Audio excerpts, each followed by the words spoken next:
The last thing I ever expected in my life was to find myself standing behind a pulpit. So if a deity smites me or a crack opens up in the ceiling, you know it's all about me and not about you.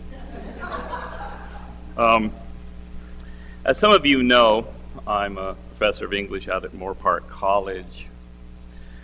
And as such, I teach a course called Introduction to Literature, which, considering that most of my students have had literature throughout high school and that this is their last required English course, probably should be called Goodbye to English Literature, and thank goodness. But over the last couple of years, we've been reading a book called The Life of Pi. Now, if you haven't read the book or seen the movie, I don't need to issue a spoiler alert. I'm not going to say anything about the plot that isn't already on the back of the book. So, but essentially, it's about a young Indian boy who is adrift at sea for 227 days in a small boat with a 450-pound Bengal tiger, and how he survives. But the first part of the book is the part that I'm really going to center on today, because the first part of the book really goes into Pi's relationship to faith. Pi is a faith junkie. Belief is his bliss. See how cleverly I tied that into our theme there. Anyway, so the first part of the book, what you have is Pi confronting different kinds of faith and non-faith. So his one of the first people we meet in the book is a Mr. Kumar, who's his science teacher, who is a strict materialist. And he says that there are no grounds for going beyond scientific explanation. I don't need God. When I was a small boy in the hospital, racked by polio, where was God? And Pi's response to that is, what a terrible disease polio must be if it could kill God in man. Later on, Pi really reserves his true contempt for agnostics. He calls agnostics three-toed sloths in the thrall of reason that fools gold for the bright. He says, to choose a philosophy of doubt, to choose doubt as a philosophy of life is akin to choosing immobility as a means of transportation. In other words, on one hand, in the short run, agnosticism makes a lot of sense. Obviously, we don't have the evidence. But in the long run, not to decide where we stand in life is really irrational. It's sort of like, at first not having enough evidence as to whether or not you should invite Susie Q to the prom, and then waiting until someone else asks her or until the prom is all over with. Anyway, later on, where's that drink?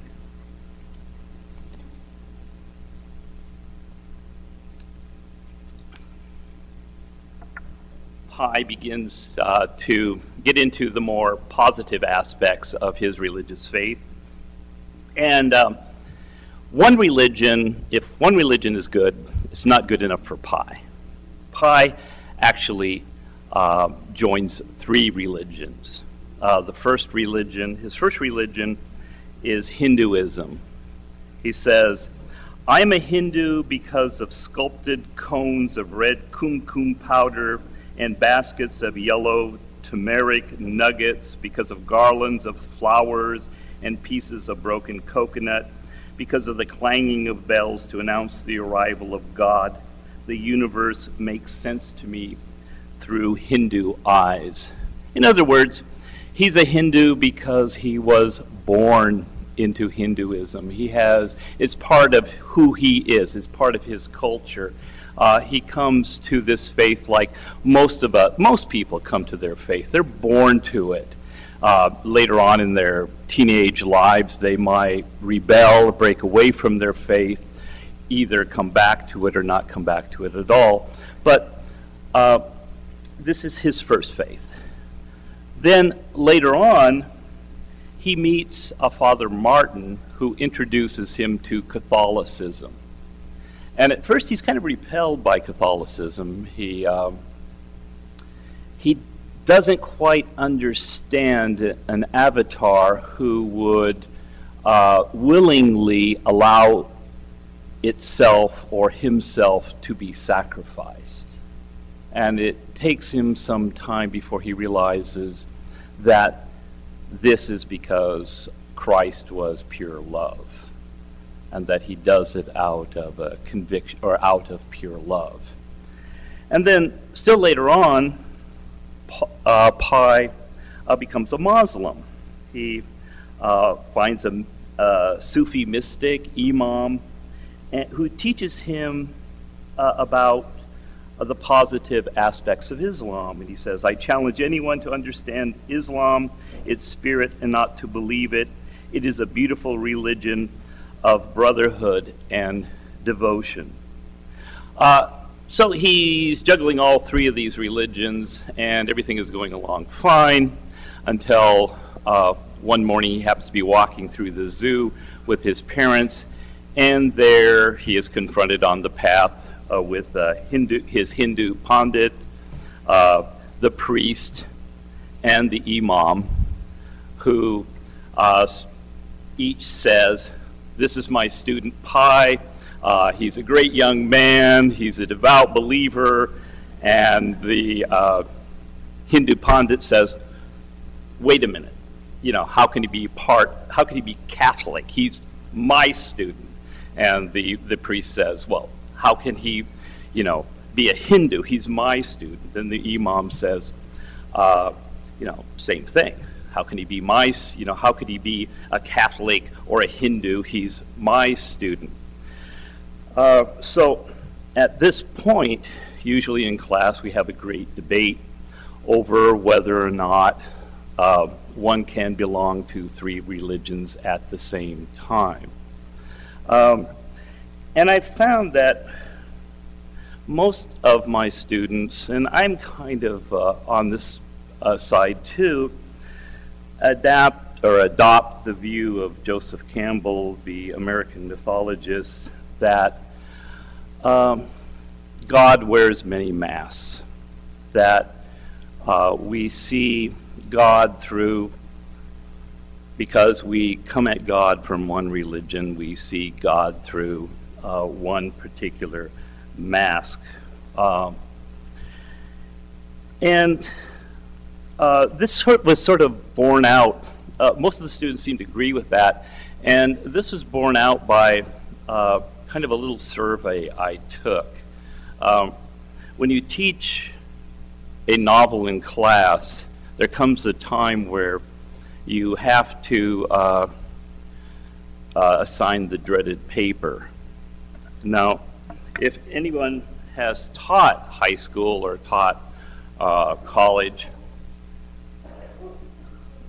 they know that it's very difficult to assign a paper nowadays because what with Wikipedia and Spark Notes and Cliff Notes, there's even something called Thug Notes, where this guy who's all blinged out will, give you the dope on Jane Austen, that it's all out there. So you have to be really creative about the paper. So I designed this assignment where I asked them on the first part of the paper to tell me about their faith. what do you believe and why do you believe it? And then in the second part of the paper to compare their faith to pies. And over time, I began to keep a record as to what these people believed. And so out of 100 students, this is a very non-scientific study, I found that 22 had no organized religion, vaguely believed in some higher power. 21 were Catholics. 14 were Christian, most called themselves Christian, mostly conservative, domination undefined. There were 12 atheists, 12 agnostics, 6 Jewish, 3 Mormon, 3 Muslim, 2 pagan Wiccan, 1 Baha'i, 1 Buddhist, 1 Orthodox, 1 Lutheran, 1 Baptist, and 1 other who didn't understand the assignment. He basically said, hey, Mr. Birchman, why don't we get back to talking about death and sex? Only one. So, in this community, at least in this college community, I found that obviously there was very great diversity. We're not talking about, Amherst, Massachusetts in 1850, where you have 99% of the population who are Congregationalists and a few wild transcendentalists and one crazy woman poet by the name of, Emily Dickinson, that you had a great diversity. But the thing that struck me most about their descriptions of their faith was that they didn't take labels very seriously. One person said, I'm a Catholic on Sundays, but a Zen Buddhist on Thursdays. Another person said, my rabbi said it was okay not to believe in God. Another person said, I'm a Muslim by birth, Catholic by tutelage, Jewish through friends. Another person said that my Baptist minister would be very upset if he knew I belonged to the LGBT club at my local high school. So they really didn't take labels too seriously. So on one hand, my students and I seem to have great sympathy for this broad idea that one could belong to 3 faiths. But then there's also part of my teacherly brain that had its doubts.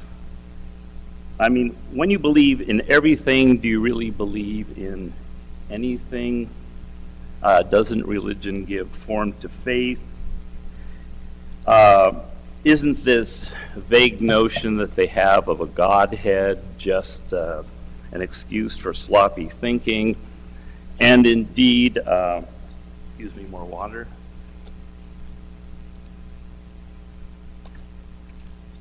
And indeed, when I read over their papers, I found that people who called themselves atheists or agnostics had very, very definite reasons as to why they were atheists or agnostics, but people who claim to belong to some kind of faith, they might list the tenets of their faith, but they never really explain very well why those tenets caused them to believe the things that they believed. So this bothered me quite a bit until I heard a speech by Karen Armstrong, who said basically that Christ himself did not go about spouting tenets, that Christ himself did not teach dogma, that Christ went about exemplifying the golden rule, to do unto others as you would have them do unto you. And that, along with a sense of community that religion gave my students, seemed to be what attracted them to their faith. So here we have a very, perhaps or definitely the most complex being who ever existed, going about with a very, very simple, forthright message. So again, my students seem to be responding to that message, but how one responds or works out the nature of God, that seemed to be a more complex matter. And I have come to see it, I'm certain not everybody would agree with me, that really how one responds to the nature of God is not so much a matter of dogma, or certain tenets, but it's the way we plot out our faith life between a long series of dualities, materialism versus the metaphysical, an optimistic view of mankind and life versus a pessimistic view of mankind and life, a belief in an anthropomorphic God versus a belief in a divine transcendence, and the impossibility of knowing an unknowable God versus the possibility of knowing an instantly recognizable intimate presence, and that this all required extreme engagement on our part. First part, doing unto others as we would have them do unto you, the community of religion, I think that's pretty straightforward. How we understand the notion of God, that is a bit more complex. Just to look at this final example, the impossibility of knowing an unknowable God versus the possibility of knowing an instantly recognizable intimate presence. Well, that kind of came across with Pi's name. Pi's father, for whatever inexplicable reason, named him after a swimming pool in Paris. So his name was La Piscine Patel. Well, this came across to his fellow students as, well, play with the word in your mind, La Piscine Patel.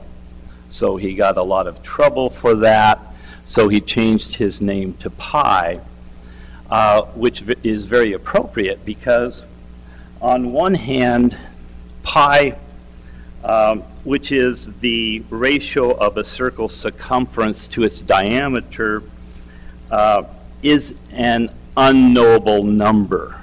It's 3.1415926535897, so on infinitum. So just as God on one hand is unknowable, so is pi unknowable. But if you draw a circumference on the board and put the diameter through it, pi is instantly recognizable. So there you have it. Finding your faith is as easy as pi, but then again, how easy is pi?